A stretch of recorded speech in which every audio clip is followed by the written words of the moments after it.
The following was recorded in front of a live studio audience at the Studio 21 Podcast Cafe. This is the United Podcast Network.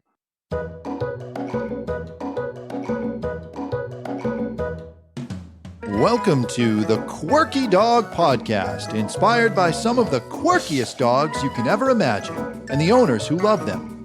This podcast is brought to you by the quirky couple themselves, Scott and Jess Williams. Their aim is to educate and entertain. Here's Scott and Jess. Welcome back.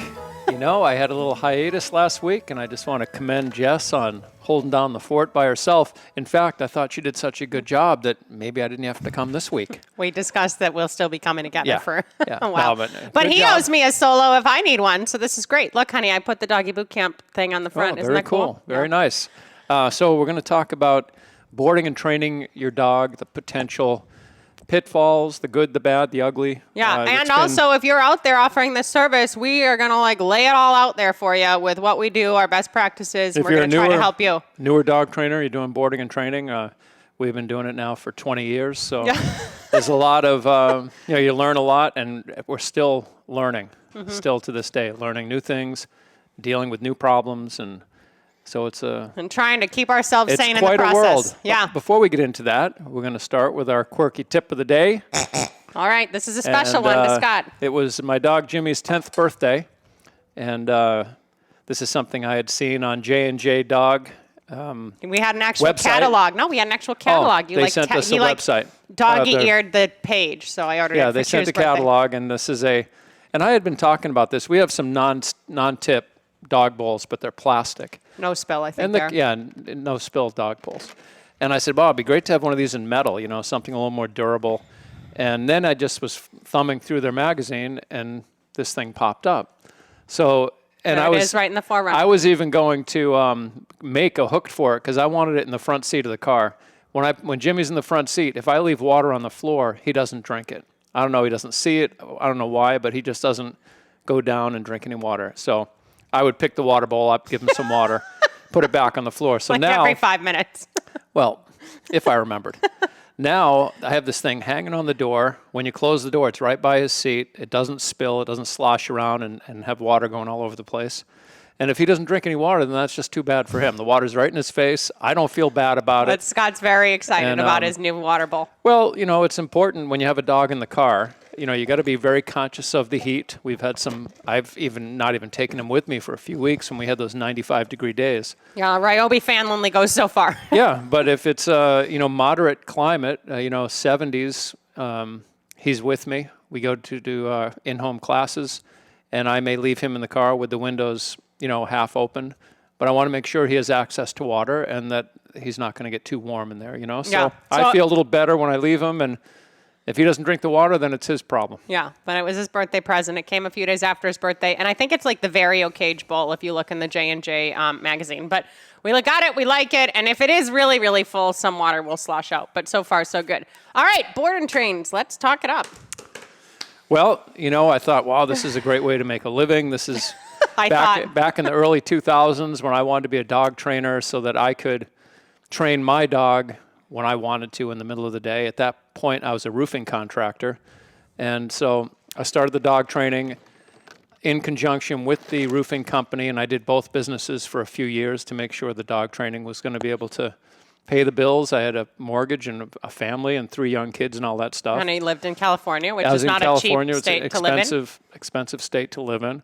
And the boarding and training was a way to get some good chunks of money in to pay all these bills. I mean, if you're doing, group classes for $100 a piece and getting 6 or 8 people in there, it's not enough money to pay your bills. I mean, you got to have a lot of classes going, And I did have that kind of stuff going too, but the boarding and training was a way to get, good chunks of money and help people out. I mean, it has been a service that... From the business side, it was a good way to get in some good money.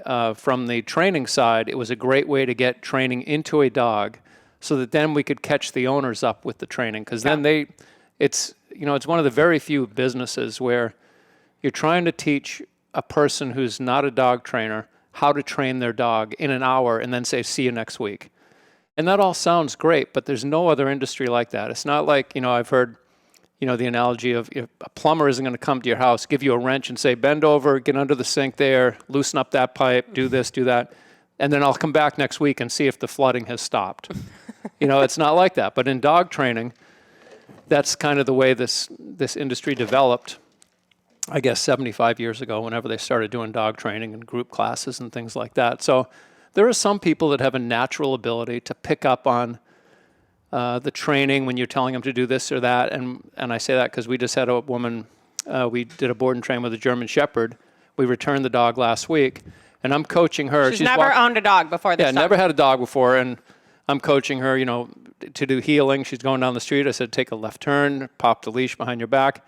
And she's doing everything the like mechanics, perfect. we were literally like, you are amazing. Your mechanics are perfect. The dog is working great with her. She's following direction very well. And it all went very smooth. But that's not typical. Usually, it takes time for people to learn. You're telling them 3 different things to do. They're forgetting the first thing you told them. Things go quickly. Depending on what the dog does will change what you have to do to counter what the dog is doing. So there's a lot going on there. And it all is happening in real time. Yeah. And for that reason, quite often, Jess has mentioned it before, I'll be the dog. I'll leave the dog in the car or tell them leave the dog in the house.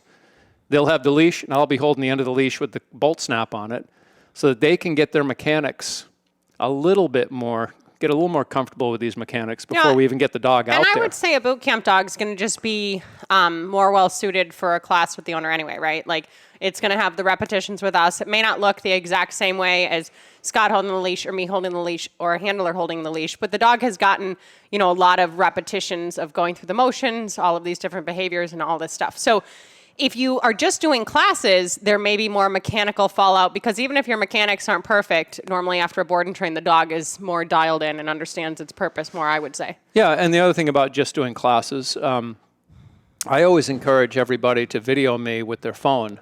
I'm showing them what I want them to do, and then I say, feel free to video me so that you can look at this tomorrow. And I'll tell you, 8 out of 10 people, they just never do it. Like, they just say, okay, thanks, but they don't do it. And then the other people that do it never look at their phone again. They never look at the video they actually took, And that's just the reality. That's just the reality of what it's like out there with people. But the difference is when we talk about repetitions in relation to the length of boarding and training. Mm-hmm. When I first started, I was doing a 10-day board and train program because that's what other people were doing in the industry that were doing boarding and training. And I didn't know, how much time I would need. I watched other people doing it, and the 10 days, they were able to get a lot done in 10 days. So I did 10 days. And then I expanded that to 14 days because I never got a day off. Like 10 days in my mind was a bare minimum amount of time to get the amount of training into the dog that I felt was adequate and a fair exchange for services and all that stuff.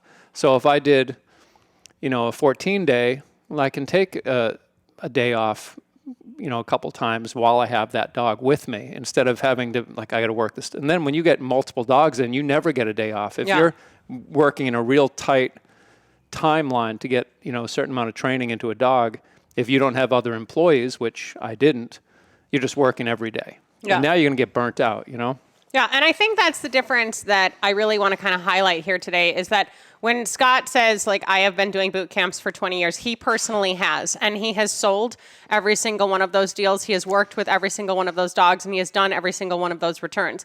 I've been doing board and trains for around 11 years, I guess, with him out in New England.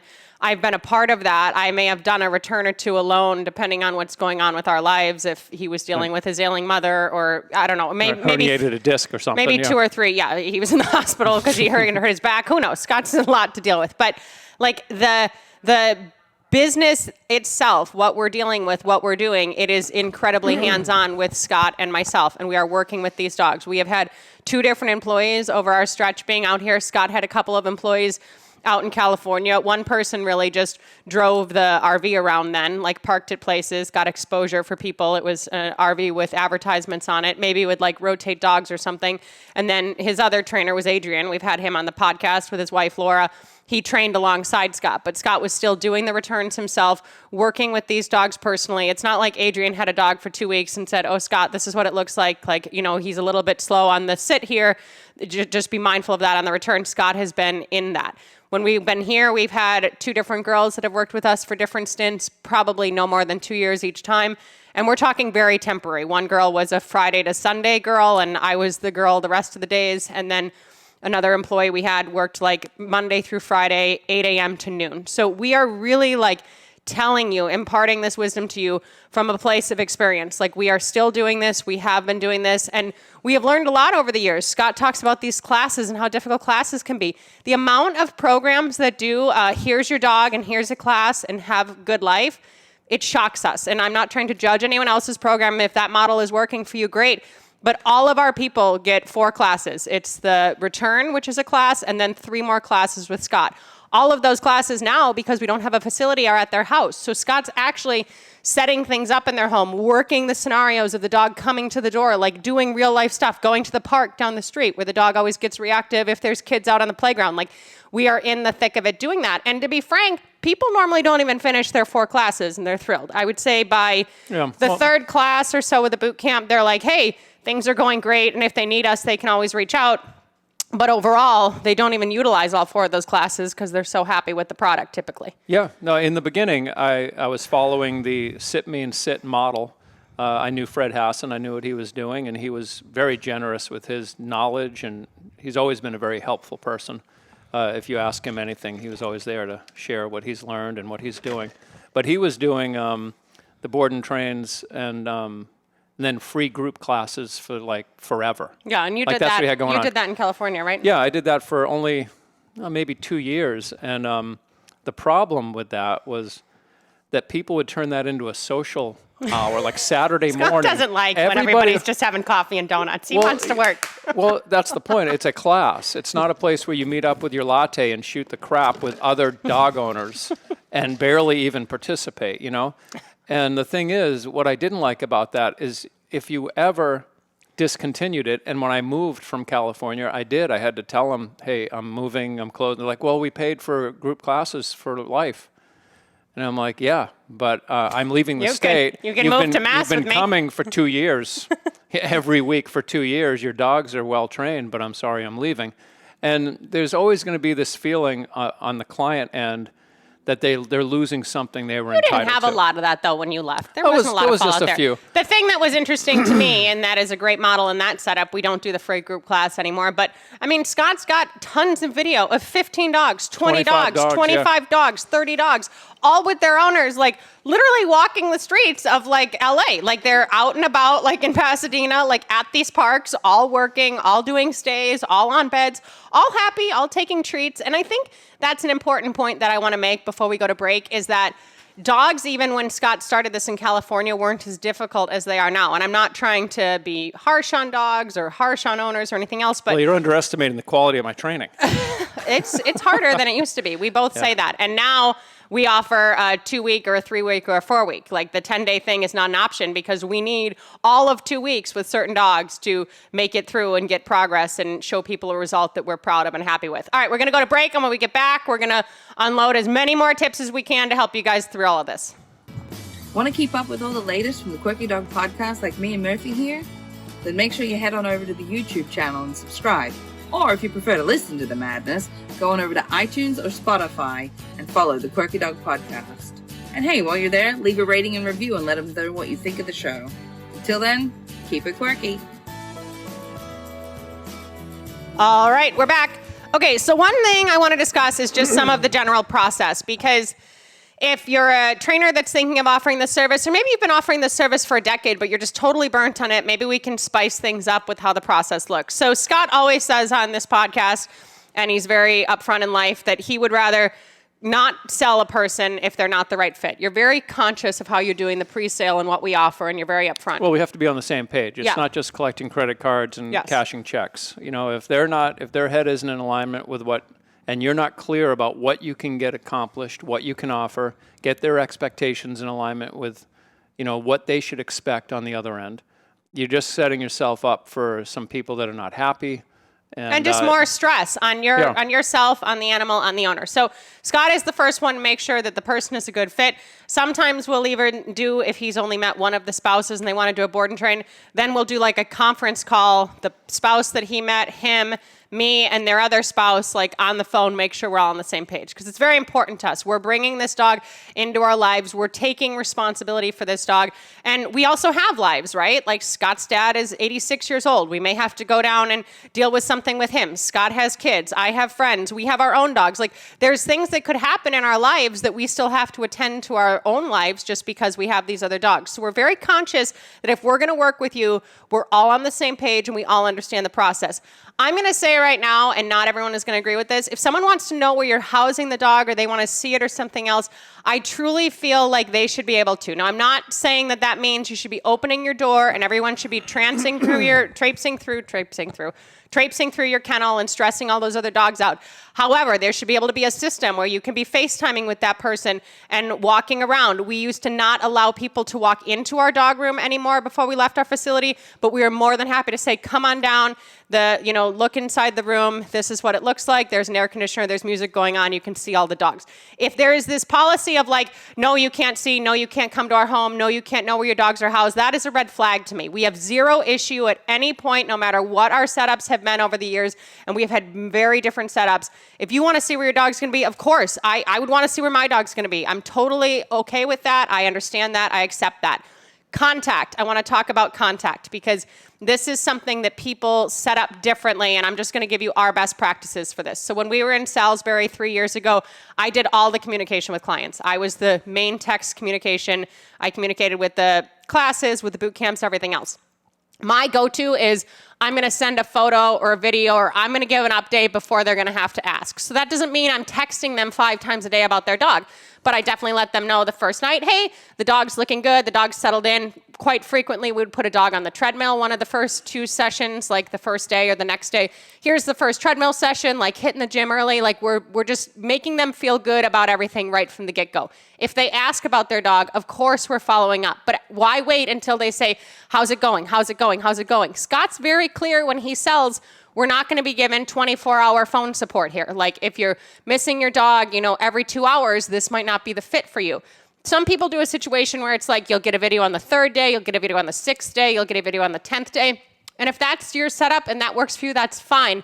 However, if something happened on the 3rd day and they don't get the video, then these clients are like, oh my God, is everything okay? Like it was the 3rd day, I've been waiting for this video, I don't know what happened. So my rule of thumb is get some photos, get some good video, get the dogs out and about. Half the time, the dogs are just like hanging out with us on the couch because we want them to go home and exist as good pets and everything else. It doesn't have to be that they're doing a 15-minute downstay. They don't care. They want to see their dogs well. They want to see their dogs happy. They want to see their dogs okay.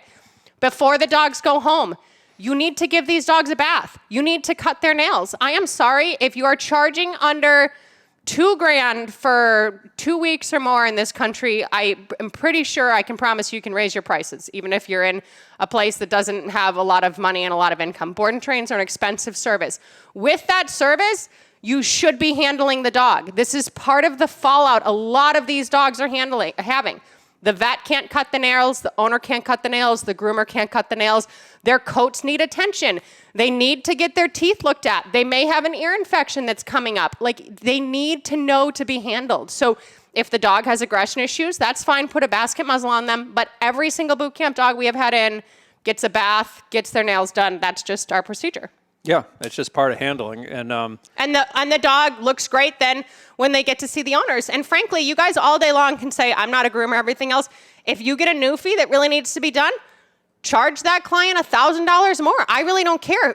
Align with a groomer that can help you. But you should be sending these dogs home like they were able to go to a groomer, able to go to a vet, and they're clean and they're happy. That's just how I feel. Well, the whole point, I think, is if they are very difficult in being groomed, we're the trainers, so we have to work them through these issues. Groomers... That's not their job. It really isn't their job, and they're so busy. And it's not the vet's job or the vet tech's job either. They're so overworked that they can be very selective and say, listen, your dog's a pain in the ass. I can't take him here anymore, and that's it. Now you got no groomer. and the dog suffers because it's a health issue. You can't have mats and all kinds of stuff all over this dog. This is why these owners are coming to you guys, right? Like they're literally saying like, I'm having trouble with my dog behaviorally. I'm not able to, give my dog the care that it needs from a brushing perspective or a bathing perspective, or he's aggressive with the dryer, or he hates his nails being done. That's where you come in as help. So be conscious of that. Go ahead. I just want to say, with regard to the grooming, I've had clients come to me, more than one, that said that the other trainer they went to before they met with me, that trainer's dog had mud packed on it, was dirty. And they were put off that the trainer's dog wasn't even clean. So I'm not saying that's a general, thing with dog trainers. But make sure if you're going to use your dog as a demo dog or bring your dog out as a distraction for their dog in a class, make sure your dog is squared away too and your dog looks good. These are basic things, just like humans. You want to look functional and everything else, like look functional. One thing I said was, what should a dog owner first look for if they're looking for this service? Like, what should they consider first? And Scott and I debriefed on this beforehand. My answer would be reviews. Like, I don't care how great their website looks. I don't care how amazing their facility looks. I don't care anything. You should be able to go and find reviews on Google or on Facebook. Yelp is kind of just a piece of crap now. I mean, I'm not judging Yelp. Our reviews are fine on Yelp. Sounds like you are. Well, Yelp, I'm judging the format in that if you pay for Yelp, then they boost your reviews and everything else. I mean, Yelp is already kind of leaving, and Angie's List has become Angie and everything else. But, you have Google, you have Facebook, people talk, there's community forums, everything else. I said to Scott even today, the very first dog he ever did was a lab out in California, freaking workhorse lab. Like, bringing the biggest complaint, he said it before in the podcast, was if they had people over and they were having a fire, this lab would just bring somebody sticks all night, like just bringing sticks in the fire. Total pain in the ass, like great working dog. That client was so happy with Scott's services that if the second person that wanted to do a boot camp with him said, hey, do you have any references? We would say, yeah. And he would have given the name of the very first boot camp client he ever had with the lab who was thrilled to the client. People, if they ask us, hey, can we talk to people? Yeah. You want to talk to people in your community that have worked with us? Like, there are different ways to get references, and it's not bullshit references that we're having these people call, Scott's siblings or something. Like, these are real clients. They wouldn't give me a good reference. It's not that they wouldn't give you a good reference, but it would be pretty obvious that they didn't know what they were doing, talking about dog-wise. So my first thing would be reviews and references, hands down. These are my animals that I'm trusting someone else to watch, and I want to know that other people have worked with these people and they feel good. And of course, they've got initial gut instinct. Like, and that goes into, if you're just talking to somebody on the phone, you were saying that you would want somebody to work with the dog. Like, you would first definitely see someone in person, and you would want to see that trainer handling the dog. I would like to see how they relate to my dog, how my dog relates to them. And that they can do something. Yeah, they're able to have enough skills to move my dog around and maybe even get it to do a few things it hasn't done in the past with some finesse, and not just kind of bullying my dog around and all that stuff. And it's just kind of showing you their training style. And making sure you feel comfortable with it, making sure your dog feels comfortable with it, everything else. Else. Whatever tools they're using.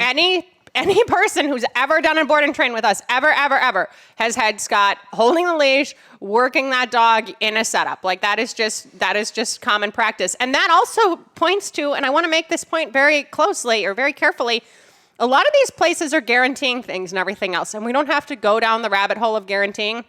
But Scott and I would never guarantee anything, especially as it relates to aggression, anxiety, anything. And basically, they're animals, so you can't guarantee at the end of the day. Also, Scott will not sell certain dogs. It has nothing to do with if the client is compliant or anything else. If that dog is so dangerous that he is honestly thinking through his head, okay, like, it'll be in a basket muzzle, we'll have it tethered, when we get to the house, we'll keep it in a muzzle. If it's to the point where it's going to nail either one of us at this point, it's not our client, and I wish the best for that dog, and I hope they find someone who can work with them, but we cannot get injured. So if there are dogs out there that you think like, wow, I don't know if I actually want to be at my house alone at 10 p.m.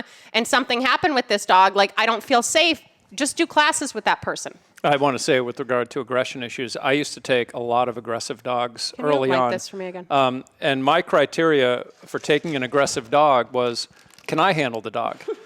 And that's not a joke. I know. It's they'll true. tell me the dog bit 3 people. I'll say, okay, well, let me see if I can not be the 4th one. Yeah. And I'll work the dog, and the dog is, we're on the same page. The dog is being respectful of my space. I'm able to do something with the dog. I take the dog. And 9 out of 10 times, it all went smooth. The dog was much better going home. But here's the caveat. Just because the dog can work with me doesn't mean it can work with Jess. And it doesn't mean it can work with employees. Yeah. So now that dog, I'm enslaved to handling every aspect of that particular dog because my employees are not comfortable handling it. Jess might have got bit by a dog. And so then I had to raise my criteria again and say, if I can't get Jess specifically to be able to be safe with that dog, it doesn't come with me anymore. And this is also being said, I mean, Scott was, 49 and he could muscle a dog if need be. He was stronger than me. If it was a 90-pound dog, if this dog was going to come after Scott, he could do that. I don't have that ability. I'm 150 pounds. I don't have the muscle Scott has. If that dog is like most of my body weight and it's going to do something, I can't be alone with that dog. I'm not safe. So yeah, it was all fine and good until Scott hurt his back. And then it's like, okay, well, like I actually can't do what you're doing with this dog. So we're very careful that any dog we have, we handle and we deal with. Well, I want to say, even before I hurt myself, the problem with taking those type of dogs is you can't get away from your own business. Yeah. We hired people so that we could get away from the business. If we have to go back just to let a dog out of a kennel or out of a crate, we can't go anywhere. And that was so then we started changing as far as what kind of dogs we would take. Yeah, and that hasn't changed our criteria much. Most of the dogs out there do not actually want to hurt and kill someone. But if you do take a dog in like that, it doesn't matter the amount of money. If it damages you, you're screwed and you're out of business and it's not a good experience for that dog and it's not helping instill confidence from that owner. When you have these dogs in your care, they are your animals. They do take priority over your dogs often, and I don't know how else to say that, and it's the bottom line. That is the case. We have pet dogs on beds with our dogs out. We're taking pet dogs for healing sessions, maybe instead of taking our dogs on a hike all the time when we want to. Like, we are prioritizing their dogs. They are our responsibility. It's not, oh, we'll get to them next. They can't potty their crates. If they're in for potty training, they should be having 0 reps of pottying with you. Dogs in a board and train, and this is going to get some of you, they should be crated. I'm sorry. Dogs in a board and train program should be crated. I see so many kennel setups, 15, 20, 50 kennels, and I'm glad that's working from a financial perspective, everything else. I don't feel like it's helping the anxiety perspective. This has nothing to do with a boarding kennel. When I had Kappas on, they have since sold, they were a boarding kennel. They had, big cages like that. The dogs weren't in crates. That's fine. You're just boarding for a certain amount of money per night while you go on a quick vacation. If you're doing a doggy boot camp, that should include conditioning your dog to a crate. We have rough tufts for dogs of all sizes. If they cannot be in a very kennel or a wire kennel, we will have people purchase rough tufts. We will buy them rough tufts sometimes. It totally depends, but that's part of the process. With the anxiety these days and the separation anxiety and the destruction and all of these things, I am urging you all, if you're doing boot camps, you should be conditioning a dog to a crate. Yeah, I want to talk about the health and medications. Go for it. And if the dog is sick, it's not unusual for a dog to have stress. And then, the autoimmune system dips because of stress, and maybe an ear infection could pop up, or God knows what else could pop up. There's been many, many dogs just in the past 11 years that Jess has been here where she has stuck a thermometer in a dog's butt to make sure the dog doesn't have a temperature because they're acting kind of listless. There's not many times they've been acting listless, but they've been acting a little off. Or off. They have an ear infection. So I see they have an ear infection. Do they have an ear infection and a temperature? Because that's more of an issue.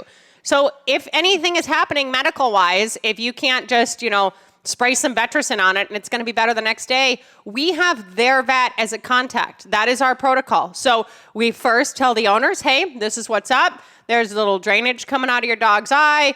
We're worried it has an ear infection, something else. Then we go to their vet because it is on record there. They know this dog. I am actually bringing the dog in and handling the dog. So oftentimes the vet's like, oh, well, good. We can all get on the same page more so. But you need to attend to the dog's medical care. If you are sending dogs home with hot spots or they're dirty or they have anything going on with them medically that was intended to, that is not professional. It's irresponsible. Yeah. And we don't always go to their vet. Sometimes we will go to the closest vet. If need be, if it's an emergency. If we think it's something serious, we're going to go to the closest vet possible to get attention for this dog. We talk to the owners immediately.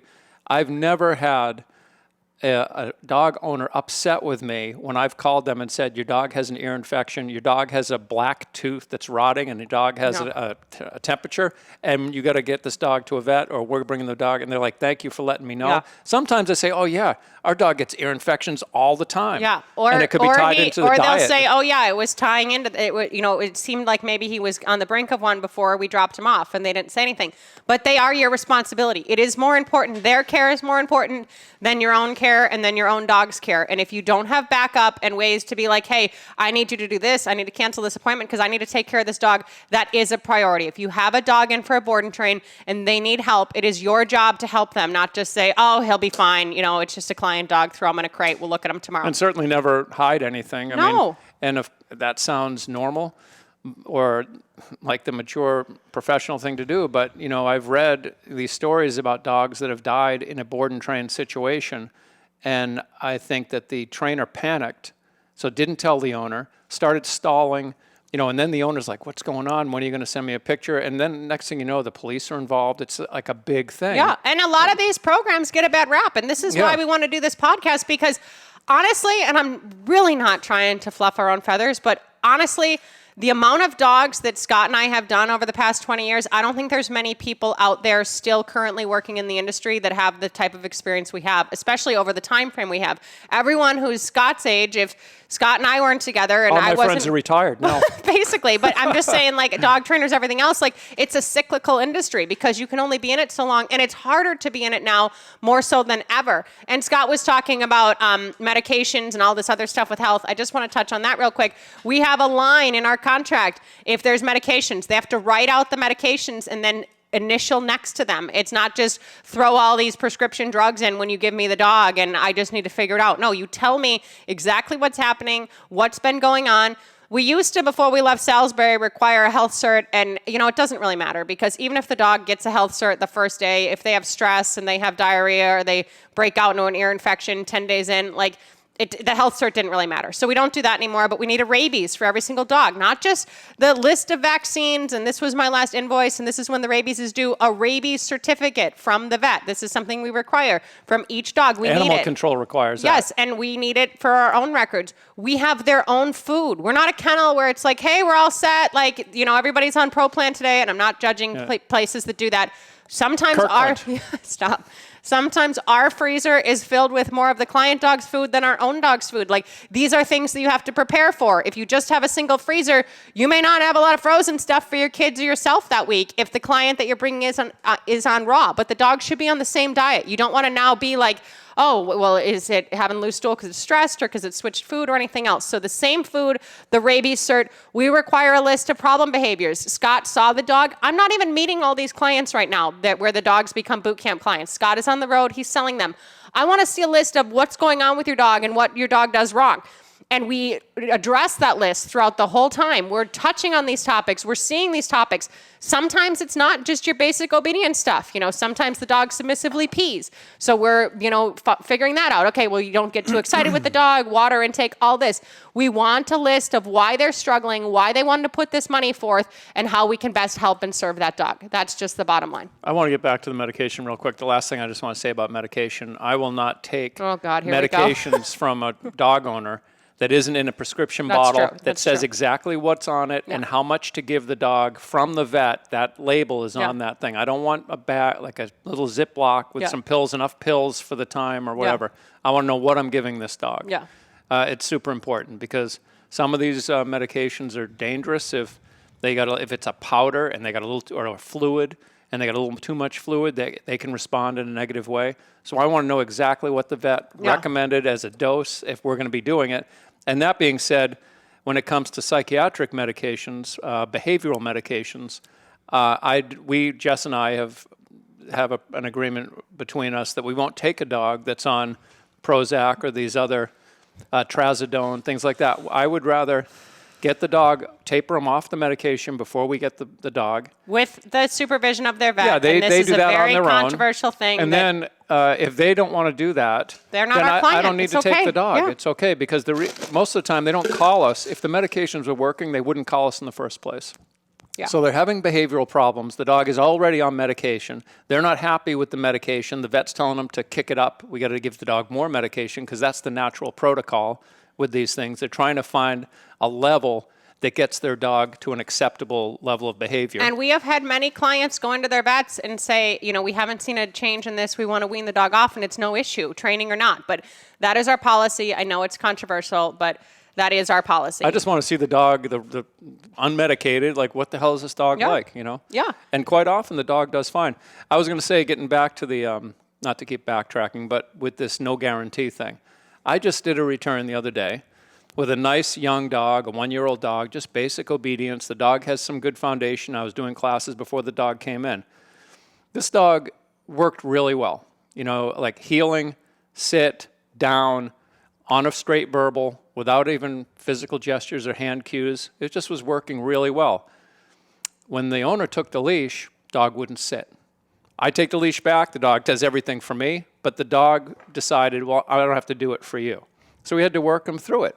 But if you're going to say, we guarantee the dog does everything, and then the dog goes back to the owner who, for whatever reason, their relationship isn't the same as my relationship with the dog, you can get some, depending on the dog. They're animals. Guarantee that your 10-year-old or younger child will do something. You can't guarantee behavior like this. There's no guarantee. So you do the best you can, and you tweak things. Like, I want to be really very forward about flexibility. We do returns every different way. When we had our facility, we'd be like, let's have this dog in a bed. We'll have them walk in. Some dogs, they are in a crate in the back room. They come out. The first thing we do is just stepping on the leash. Some dogs, we do a huge love fest because we know the owner, we know the dog. Some dogs, we go right into healing.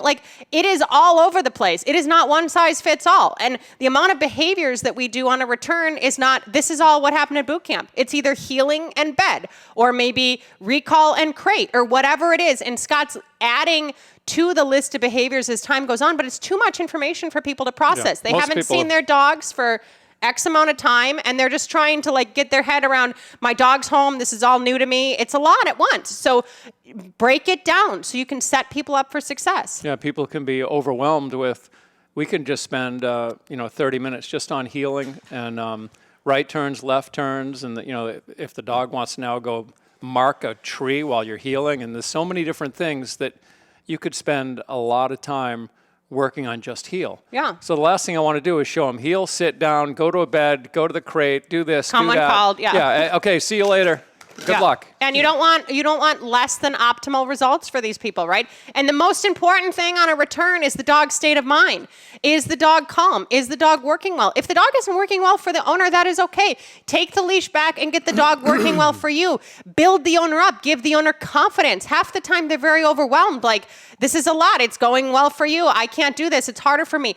Give them confidence. Infuse them with confidence. When our board and train clients go home, they get all 3 of our online classes. They get an ebook that goes with how to calm your canine. They get a link to our free class. They get a troubleshooting page for Doggy Boot Camp. And I say, text us. You text us if there's questions. Don't wait till your next class. Follow up and text us. We want to make sure things are going okay, because whatever effort we have put in, yes, it's on the owners when the dog goes home, but the smoother the transition goes, the more the dog will be set up for success and the more the owners will be set up for success. And this is a huge responsibility. I need to let people know. Scott starts saying by saying that this is a good way to make money in the dog training world and everything else, and it is. There is good money in board and trains. I have often woken up on Christmas morning before we have to drive an hour and 15 minutes south to have Christmas with Scott's family. I let 30 dogs out. I have 30 dogs on Christmas, and that is not the case anymore. We don't have a maid kennel. We're just, at our home. We're only taking a couple dogs at a time. We've changed our model for our own lifestyle, but that is my life. Well, why is that your life? Because people want to do board and trains over Christmas. They want to go away for the holidays and get their dog trained at the same time. Our previous clients want to utilize us. Most of our previous clients will not board their dogs with anyone but us. And I'm not trying to sound exclusive and high on my horse, but that's just the case. If we couldn't watch their dog, they wouldn't go out of town and leave their dog. So that is the reality of this. And you just have to realize that and take that for what it is. And rather than be like, oh my God, this sucks. I had a very good friend one time when I was having a hard time in Salisbury say, Be grateful that you can work and be grateful for the work. And it is so true. And we are always grateful for our client dogs, for our clients. Even the most difficult client dogs, we're grateful for because we've learned a lesson. Or we know, like, oh, next Wheaton, we've had like 10 anxious, aggressive Wheatons. Next Wheaton, we're going to approach differently. We're always learning, we're always tweaking, and we're always communicating, what do we want? Do we want this dog? Do we want this dog at our home? Should we just offer classes? Do we want to extend? We're very flexible in that sense, because if we weren't flexible and it was just a one-size-fits-all, the model would not work as well, I don't think. Yeah, and this is a business that technology will never take over. Like, we will, as long as people own dogs, there will be a need for dog training, and boarding and training will always be something that you can make a living doing. But it is a big sacrifice of your own personal time, and it's a big commitment. It's a high burnout business if you give too much and you don't make time for your own personal time. On the way here, I just blocked out Sunday and wrote in there that not doing any classes. Jess and I want to go for a hike.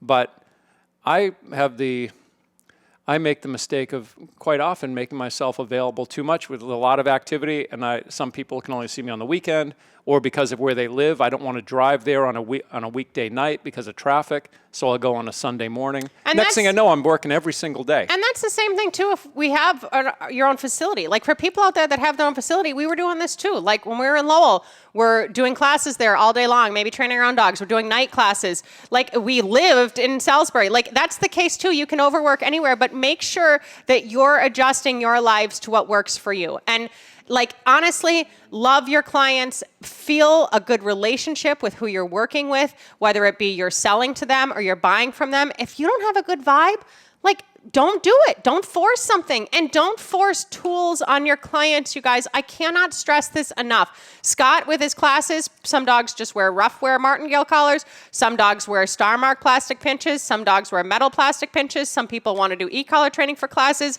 If you do a board and train with us, you're going to have an e-collar on your dog when it goes home, and we're going to teach you how to use that. If you're not comfortable with that, that's okay. But we don't just throw that on you on the return. Like, oh, and this is what we do, and this is the tool we use. No, like, you're going to be using an actual 200C dog draw on your dog while the dog is with us for boot camp. That has worked best for us over time, keeps them quiet in the crates, and helps with their bed command, especially if there's anxiety. And people know that. That's okay with them. If it's not okay with them, they're not a client, but we're not forcing anything on anyone. He's never going to have someone do something that feels uncomfortable to them. It's their choice. It's their dog. It's their life. Well, I have had people do stuff that's uncomfortable. That's the thing about over time, how you learn, where on the front end, I'm telling them all these things. And some of these dogs, the people feel like, this is a necessary evil. I have to do it. I don't want to do it, but I have to do it. I don't even take those dogs anymore because I know they're not going to be compliant on the other end. We want people excited, happy, feeling good. We want the dogs wagging their tails, ears up, eating food. Like, we want best case scenario. And we can't promise best case scenario with every dog because we don't know what every dog is going to look like. But the anxiety is rampant. The aggression is serious. There are some legitimate behavioral issues that are going on out there, self-mutilation. And if you are not familiar with these types of things, you are going to run into this. So this is why we wanted to formulate this podcast, because we literally sat back and we're like, wow, we have been doing this for quite a long time. And if you're thinking about a board and train program, or you offer board and train programs or anything else, feel free to shoot me an email, studio@thequirkydog.com. And if it's a simple question, I'll try to shoot you an email back and help you the way I can, because it isn't easy out there. And all we want to see is dogs be able to remain in their homes, people be able to keep the dogs that they intended to keep, and trainers to actually help. I don't care what methodologies you use or anything else, but we want to see results so people feel proud taking their dog to the pet store, bringing their dog out in public to the parade. Maybe if there's a lot of sirens, not the parade. But we want people to enjoy their dogs, not just tolerate living with them. Do you feel the same way? I do, and I was thinking about the aggression stuff, and we don't have to go down that rabbit hole, but there are some dogs that they do have some real aggression, but I never take a person's word for it over the phone. I have to go out and work the dog, because most dogs, they're not aggressive. That's true. Yes. They have displays of aggression. Yes. They act kind of like... They bite somebody on the back of the pants leaving maybe, out or of fear. or they don't really... They say they have bad dog aggression, but when they get all into it with another dog, no one is bleeding. There's just a lot of spit on everything, and it's just Or they have really bad leash reactivity and they're good off leash. Yeah, that's true. And that's why Scott has to see the dog. Yeah. Because someone's interpretation of what's going on, they're not the professional, right? We don't have this 14-page inventory that people have to fill out and explain to us everything else. I want to know if they use a crate. I want to know if the dog's on a structured feeding schedule. Like some basic stuff like that. Do they have a yard? Outside of that, it's on us to help this dog. That's why we were paid. We're the professionals. And I was going to say, the dogs that do have some real serious aggression issues, it doesn't matter if I can handle the dog. Because if they are scared to death and traumatized because of past experiences, and we're not going to help. If they need to handle this dog in a very specific way, have very specific protocols, they may do it for 6 months, maybe, and then maybe might break 3 down. months. Yeah. But you can't. Most people can't do that for the life of that dog. No, it's that true. dog could be there for 7 to 10 more years. If you own a dog that needs to be crated when anyone else is in your home, or anytime you answer the door for the UPS driver or something else, it's too much vigilance for people to uphold at this point, and we know this. We love our pet dog clients and everything else, but Scott will be honest. Even if we could use the money, we have a bill to pay off or something else, Scott will say, I just don't think it's the right setup. We can do some classes and we can see if you feel better handling the dog, but I don't think we're going to fix the issue that you have. Or even if I tell them about this, based on my past experience on the front end, and if they still say, I understand what you're saying, I still, for the sake of trying to help this dog, I want to progress, then sometimes I'll take the dog if I don't think it's going to be a danger to a child or something like that.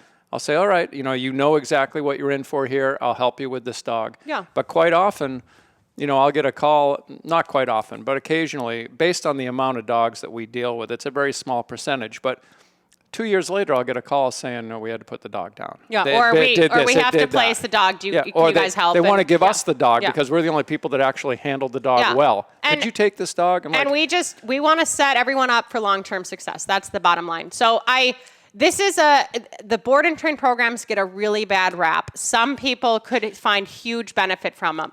Removing the dog from the owner and from the energy of their home, and maybe if they've had potty training issues, allowing the owner to clean the floors, to clean the carpets, to really get in deep with the hardwood with vinegar and get that urine smell out. Sometimes a board and train program is a good reset and something that will help more than ever before. And frankly, most of the time that Scott goes to an eval, and a lot of our board and train clients, they've been doing private classes with other people. They've been doing classes at the MSPCA for 8 months or a year or 2 years or something else. They've been to Petco. They've tried. It's not like their first effort was like, oh yeah, let me drop a few grand and send my dog away. No, but they want to do what's best for their dog. So be mindful of things, be flexible of things, and just be thoughtful that each scenario is different. Scott and I, even up here, we've been grappling with, this one situation, this other situation. It is a case-by-case basis because it is our lives and it is also these dogs' lives. We have so much responsibility with how many lives that we care for, hence my compassion fatigue podcast last week alone. So please make sure you're caring for them to the best of your ability. Do you have anything else to say? I would just say the more people that are involved in the dog training business that you visit, probably the less personal attention your dog is going to get. It's just Jess and I that are running this business. Yeah, we don't have some team with the dog, or something. Jess is working with the dog. But if there's 6 or 8 employees there, and everyone is touching that dog at different times. Or at least 5 of those employees. If you have a good vibe, again, that's the thing. But know what you're getting yourself into. Don't just have someone sell you and then that person isn't even touching the dog. Be mindful of what you're committing to because it's a big commitment financially, emotionally, and everything else, and hopefully it helps your dog. I want to remind people super quick that if you have not seen our EM Collar episode, I believe it was the first Wednesday of August, it was 2 weeks ago, Quirky 10 is a discount code. You can get any of her collars. They're awesome collars, holistic tick prevention, Quirky 10 through the month of August with a 10% off. Go back to that episode, watch that episode if you want, but her website and the link is included in there in case you missed it. She has a lot of fun and cool colors. And in the meantime, we're going to be back next week live. Then we're going to do Noelle's follow-up episode. We're doing some big announcements of people releasing some awesome programs throughout the country. We're very, very excited. We have a lot to offer, and we hope that we helped you today with our boot camp. podcast. Yeah, I would say just open communication is the biggest thing. Keep it quirky, guys. See you next week. Communicate openly. Doggy Boot Camp. Bye.